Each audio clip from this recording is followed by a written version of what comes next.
بسم الله الرحمن الرحيم الحمد لله وكفى وسلام على عباده الذين اصطفى أما بعد عن أنس بن مالك رضي الله تعالى عنه قال قال رسول الله صلى الله عليه وسلم إن من الناس مفاتيح للخير ومغاليق للشر وإن من الناس مغاليق للخير ومفاتيح للشر فطوبى لمن جعل الله مفاتيح الخير على يديه وويل لمن جعل الله مفاتيح للشر على يديه رواہ ابن ماجہ۔ ابن ماجہ کی ایک روایت ابھی میں نے آپ کے سامنے پڑھی ہے۔ قبل اس کے کہ میں اس روایت کا ترجمہ کروں، ہمارے ہاں جو دین کا محدود تصور ہے، سب سے پہلے اس محدود تصور کو ہمیں دور کرنا ہوگا۔ دین ہم لوگ یہ سمجھ بیٹھے ہیں کہ مسجد کی چار دیواری میں محدود ہے۔ مسجد کو ہم آتے ہیں تو دیندار بن کر آتے ہیں، اور مسجد سے نکلتے نکلتے دین کو ہم مسجد میں چھوڑ کر باہر چلے جاتے ہیں۔ سب سے پہلی بات، اس محدود تصور کو ہمیں اپنے ذہن سے نکالنا ہے۔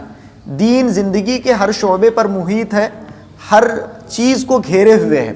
دین صرف مسجد کے اندر محدود نہیں ہے، بلکہ دین ہماری زندگی کے ہر شعبے کو گھیرے ہوئے ہے۔ صرف نماز کی حد تک، روزے اور زکوٰۃ اور حج کی حد تک دین محدود نہیں ہے، بلکہ انسان سراپا پورا کا پورا دین میں شامل ہونا چاہیے۔ تو یہ سب سے پہلی بات ہمارے ذہن میں ہونی چاہیے۔ اب چلیے آگے بڑھتے ہیں۔ اس حدیث کا ہم ترجمہ آپ کے سامنے پیش کرتے ہیں، جس حدیث کو حضرت انس رضی اللہ تعالیٰ عنہ نے روایت فرمایا ہے۔ صحیح، یہ ابن ماجہ کی روایت ہے۔ علامہ البانی اس حدیث کو حسن کہتے ہیں، اور سلسلہ صحیحہ میں انہوں نے اس حدیث کو نقل فرمایا ہے۔ اس حدیث میں اللہ کے نبی علیہ الصلوۃ والسلام نے لوگوں کو دو حصوں میں تقسیم فرمایا ہے، اور ہم دیکھیں کہ لوگوں کے کون سے حصے سے اور کون سی کیٹیگری سے ہمارا تعلق ہے، اور مسجد سے نکلنے سے پہلے ہم اپنے آپ کو بالکل صحیح کیٹیگری میں ڈالیں۔ اس بات کا ہمیں چاہیے کہ ہم کوشش کریں۔ اللہ کے نبی صلی اللہ علیہ وسلم نے فرمایا، ان من الناس مفاتیح للخیر مغالق للشر۔ لوگوں کے اندر بعض لوگ کیسے ہوتے ہیں؟ خیر کی چابی ہوتے ہیں۔ ایک آدمی ایسا ہوتا ہے کہ سراپا خیر ہوتا ہے، گویا کہ وہ خیر کی چابی ہے۔ اللہ کے نبی نے فرمایا صلی اللہ علیہ وسلم کہ لوگوں میں بعض ایسے لوگ ہوتے ہیں جو خیر کی چابی ہوتے ہیں، مفاتیح للخیر مغالق للشر۔ اور سراپا کیسے ہوتے ہیں؟ شر کے لیے، شر کو بند کرنے والے ہوتے ہیں۔ جہاں پر وہ جاتے ہیں خیر کے دروازے کھل جاتے ہیں، اور شر آٹومیٹیکلی بند ہو جاتا ہے۔ شر کے دروازے شٹ ہو جاتے ہیں، تمام دروازے شر کے بند ہو جاتے ہیں۔ یہ لوگوں کی ایک پہلی کیٹیگری ہے۔ اللہ رب العالمین سے دعا کریں کہ اللہ رب العالمین ہمارا شمار اس کیٹیگری میں کرے۔ دوسری کیٹیگری کن لوگوں کی؟ اللہ کے نبی علیہ الصلوۃ والسلام نے فرمایا، وَإِنَّ مِنَ النَّاسِ مَغَالِقَ لِلْخَيْرِ مَفَاتِحَ لِلشَّرِّ۔ اللہ کے نبی نے فرمایا کہ لوگوں کی دوسری کیٹیگری ان لوگوں کی ہے جو شر کے دروازے کھولنے والے ہوتے ہیں، جو شر کے دروازے کھولنے والے ہوتے ہیں اور خیر کے دروازوں کو بند کرنے والے ہوتے ہیں۔ وہ جہاں جاتے ہیں کیا ہوتا ہے؟ شر شروع ہو جاتا ہے، شر کو پھیلاتے ہیں۔ ان کی اپنی ذات سراپا شر ہوتی ہے، شر کے دروازے کھول دیتے ہیں اور خیر کے دروازوں کو بند کر دیتے ہیں۔ یہ لوگوں کی دو کیٹیگریز ہیں جو اللہ کے نبی علیہ الصلوۃ والسلام نے بیان فرمایا۔ پھر آپ صلی اللہ علیہ وسلم فرماتے ہیں، فَطُوبَى لِمَنْ جَعَلَ اللَّهُ مَفَاتِيحَ الْخَيْرِ عَلَى يَدَيْهِ۔ اللہ کے نبی نے فرمایا خوشخبری ہو ان لوگوں کے لیے کہ جن کو اللہ رب العالمین نے خیر کی کنجی بنایا، جن کو اللہ رب العالمین نے خیر کی چابی بنایا۔ اور فَوَيْلٌ لِمَنْ جَعَلَ اللَّهُ مَغَالِقَ لِلشَّرِّ عَلَى يَدَيْهِ مَغَالِقَ لِلْخَيْرِ عَلَى يَدَيْهِ۔ اللہ کے نبی نے فرمایا ان لوگوں کے لیے بربادی ہے، ان لوگوں کے لیے ویل ہے کہ جن کے ہاتھ میں خیر کی چابیاں نہیں بلکہ شر کی چابیاں ہیں، اور یہ لوگ خیر کو بند کرنے والے لوگ ہیں۔ تو ہم معاشرے کے اندر جی رہے ہیں، تو ہم اپنے آپ کو کیسے اسٹیبلش کریں؟ معاشرے میں میں اپنے آپ کو کیسے قائم کروں؟ معاشرے میں لوگ جب مجھے دیکھیں تو لوگوں کو کیسا محسوس ہو؟ سب سے پہلے یاد رکھیں کہ اللہ کے نبی صلی اللہ علیہ وسلم کی اپنی ذات کیسی تھی۔ آپ صلی اللہ علیہ وسلم کو جب کوئی دیکھتا، چاہے وہ اللہ کے نبی صلی اللہ علیہ وسلم کا کلمہ گو ہو یا نہ ہو، دشمن بھی ہو، تو اللہ کے نبی صلی اللہ علیہ وسلم کو جب دیکھتا تو خیر کی خیر محسوس کرتا، اور اسے اس بات کی یقین ہوتی کہ یہ شخصیت جو آ رہی ہے یہ مجھے نقصان نہیں پہنچا سکتی، اس سے کسی قسم کا شر مجھے نہیں پہنچ سکتا۔ تو آج ہمیں چاہیے کہ معاشرے میں، سوسائٹی کے اندر اپنے آپ کو ایسے اسٹیبلش کریں، ایسے کنڈکٹ کریں کہ ہم جہاں بھی جائیں لوگ اپنے آپ کو محفوظ محسوس کریں. میں جہاں بھی جاؤں لوگ ہمیں دیکھ کر یہ محسوس کریں کہ میں سیف ہوں. یہ جو شخص آیا ہے، یہ جو شخص جس کے ساتھ میں بیٹھا ہوں، یہ جو شخص جس کے ساتھ میں سفر کر رہا ہوں، یہ جو شخص جس کے ساتھ میں کام کرتا ہوں، یہ جو شخص جو میرا پڑوسی ہے، یہ جو شخص جو میرا رشتہ دار ہے، یہ جو شخص جس کے ساتھ میں رشتہ قائم کرنے جا رہا ہوں، اس سے مجھے شر نہیں پہنچ سکتا، اس سے مجھے کسی قسم کی تکلیف نہیں پہنچ سکتی، بلکہ اس کے برعکس یہ شخص تو خیر ہی خیر ہے، سراپا خیر ہے. اس سے اگر مجھے کچھ پہنچ سکتا ہے تو خیر پہنچ سکتا ہے، ورنہ اس سے مجھے شر نہیں پہنچ سکتا. بہت بڑی چیز ہے. معاشرے کے اندر ہم اپنے آپ کو ایسے اسٹیبلش کریں کہ ہم سراپا خیر ہوں اور شر والے نہ ہوں. بعض ایسے لوگ معاشرے کے اندر ہوتے ہیں، ہمارے سابقہ بھی ایسے لوگوں سے ہو سکتا ہے کہ پڑھتا ہو، کہ جسے دیکھ کر آدمی دور بھاگتا ہو.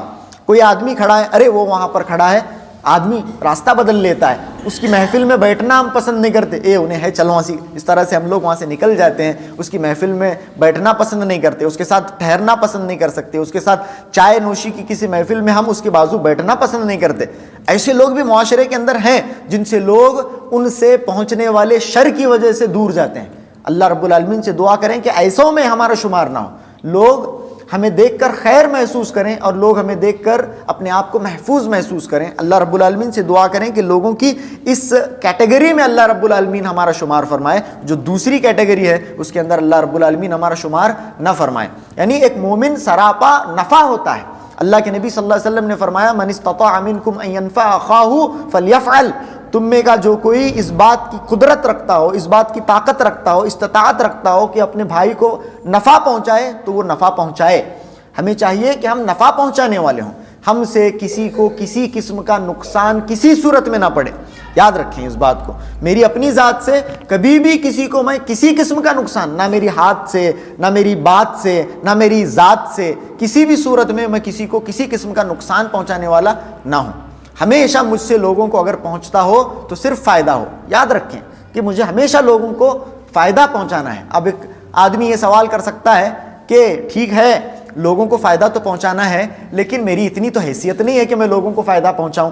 لوگوں کو میں فائدہ پہنچاؤں یہ میری حیثیت نہیں ہے، اتنی میری استطاعت نہیں ہے. اللہ رب العالمین نے اتنا مال وانا مجھے نہیں بنایا ہے. تو سب سے پہلی بات تو لوگوں کو نفع پہنچانے کا اپنے آپ میں یہ ایک بہت ہی محدود تصور ہے کہ اگر آپ یہ سوچتے ہو کہ لوگوں کو مال ہی کے ذریعے میں نفع پہنچا سکتا ہوں. ایسا نہیں ہے. ہم لوگوں کو بہت ساری مختلف صورتوں سے نفع پہنچا سکتے ہیں. مال ان اقسام میں سے ایک قسم ہے. اگر آپ کے پاس مال نہیں ہے، اللہ رب العالمین نے آپ کو علم دیا ہے، آپ علم کے ذریعے لوگوں کو نفع پہنچائیں. دوسری بہت ساری آپ لوگوں کو ہیلپ کریں، لوگوں کی مدد کریں، اس سے بھی آپ لوگوں کو نفع پہنچا سکتے ہیں. اور آخر میں نہیں میرے پاس علم بھی نہیں ہے، میرے پاس وقت بھی نہیں ہے، میرے پاس کیا بھی نہیں ہے، میں لوگوں کو کیسے تو نفع پہنچاؤں اگر کوئی پوچھتا ہے تو سب سے بڑا لوگوں کو نفع پہنچانا کیا ہے معلوم ہے آپ کو؟ لوگوں کو نقصان نہ پہنچانا. یہ آپ کی طرف سے سب سے بڑا نفع پہنچانا ہوا.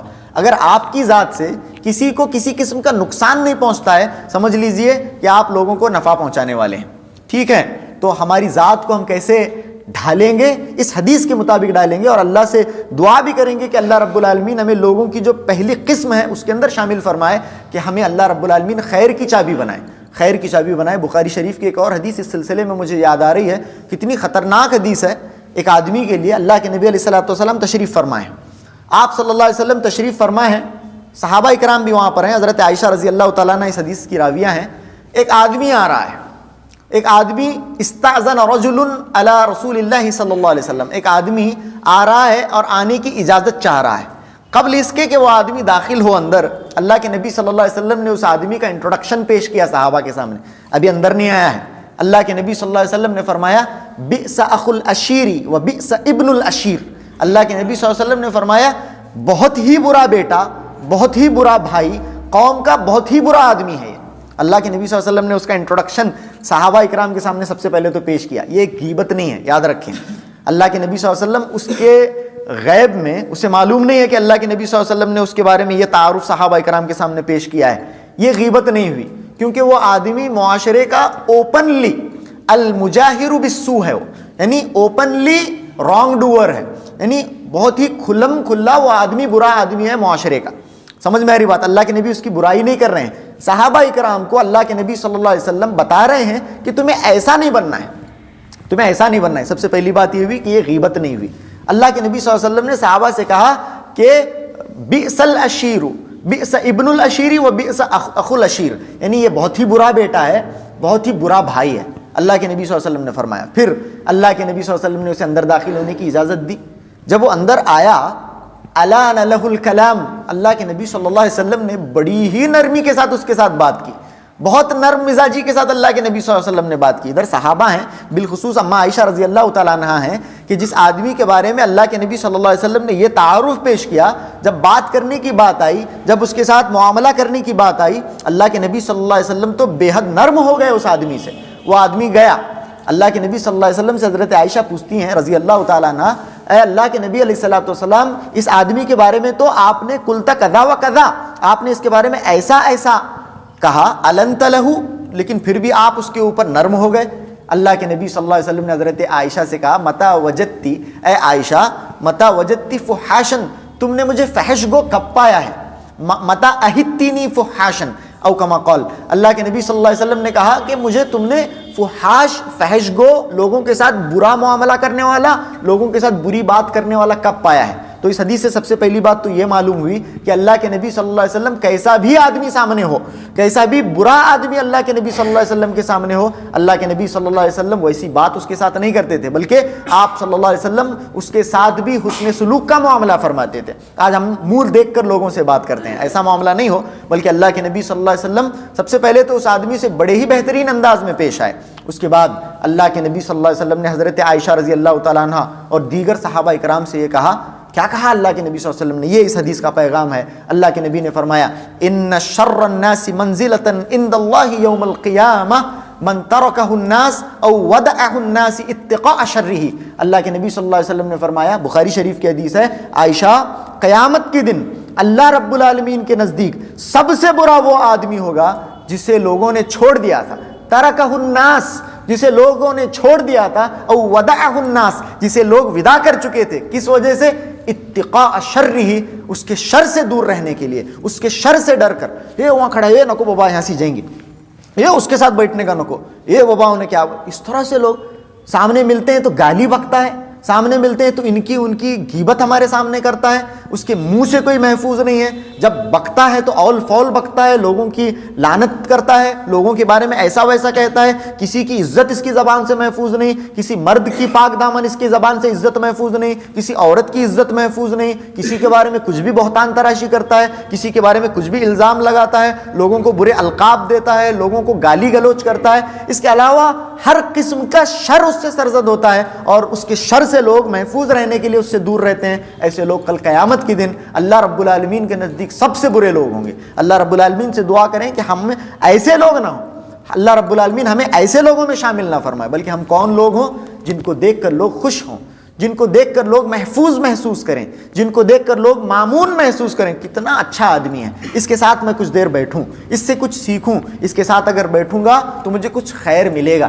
ایسا اپنی پرسنالٹی کو معاشرے میں ہمیں اسٹیبلش کرنا ہے، اس چیز کو یاد رکھیں، ویسا نہیں، ہمیں اپنے آپ کو ایسا معاشرے کے اندر اسٹیبلش کرنا ہے۔ تو آج ہم نے ویسے تو بہت ساری باتیں سنی، بالخصوص دو حدیثیں میں نے آپ کے سامنے بیان فرمائی کہ لوگوں میں دو قسم کے لوگ ہوتے ہیں، خیر والے، شر والے۔ تو ہمیں کیا بننا ہے؟ خیر والے بننا ہے، شر والے نہیں بننا ہے، سراپا خیر بننا ہے، لوگوں کے لیے سراپا نفع بننا ہے، خیر بننا ہے، ہمیں شر والے نہیں بننا ہے۔ اور اگر شر والا کوئی آدمی ہے تو یہاں پر اگر ہمارے اندر ان خصلتوں میں سے کوئی خصلت موجود ہے تو مسجد میں نکلنے سے پہلے اللہ رب العالمین سے سب سے پہلے تو توفیق مانگیں کہ ان ساری غلاظتوں سے اللہ رب العالمین میری طبیعت کو پاک کرے اور مجھے خیر والا بنائے، سراپا خیر والا بنائے، شر سے اللہ رب العالمین مجھے، میری ذات کو، میری آل و اولاد کو، سب کو محفوظ رکھے۔ ہم شر والے لوگ نہیں، ہم خیر والے ہیں۔ ایک مسلمان خیر والا ہوتا ہے اور معاشرے کے اندر ہم اس حدیث کے مطابق اپنے آپ کو ڈھالنے کی کوشش کریں۔ آخر میں اللہ رب العالمین سے ہم دعا کرتے ہیں